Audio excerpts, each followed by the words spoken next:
উনি এমডি ওখানকার যিনি দায়িত্বে আছে উনি ঢুকতেছে, ওনার কাছে গিয়ে বললাম একটু কথা বলতে চাই।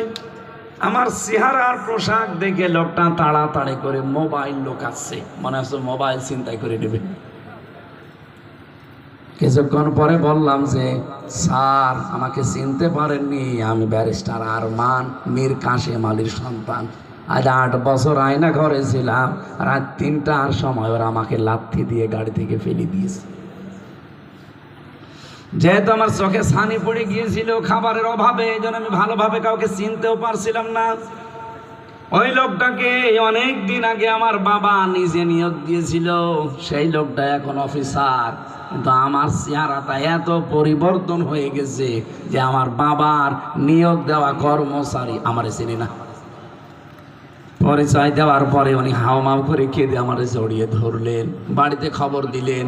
লোকজন যারাই এসেছে শুধু আমার মা আর আমার বউ ছাড়া আমাকে কেউ চিনতে পারে নাই।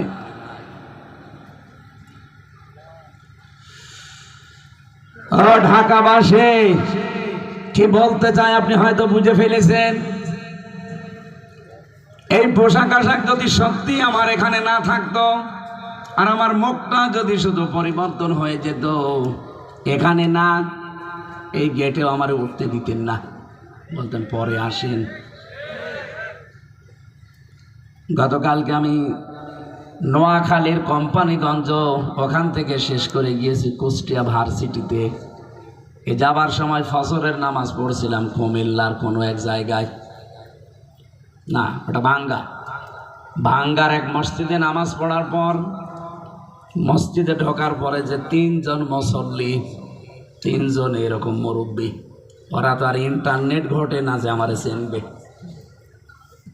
দাঁড়িয়ে আছি অনেকক্ষণ, চিন্তা করছে ইমাম সাহেব আজকে আর আসে নাই। আমারে বলছে বাবাজি নামাজ পড়িয়ে দিন। কণ্ঠের যে অবস্থা, কথা তো বের হচ্ছে না, খুব কষ্ট করে 2 রাকাত নামাজ পড়ালাম। পেছন থেকে এক মুরব্বী বলছে কিসের ছাতা নামাজ পড়ালেন, সময় চাই না। দাঁড়ান, একটু পরে দেখে এক যুবক এসে 1 রাকাত নামাজ পেয়েছিল, পরের রাকাত শেষ করে ও তো ইন্টারনেট জগতের মানুষ, আধুনিক মানুষ, আমার চিনে ফেলেছে। যে বলছে দাদা চুপ করেন, চিনেন? বলছে না, আমির হামজা। তাড়াতাড়ি করে এসে হাত পা জড়িয়ে বলছে হুজুর দোয়া করেন। এতক্ষণ গরম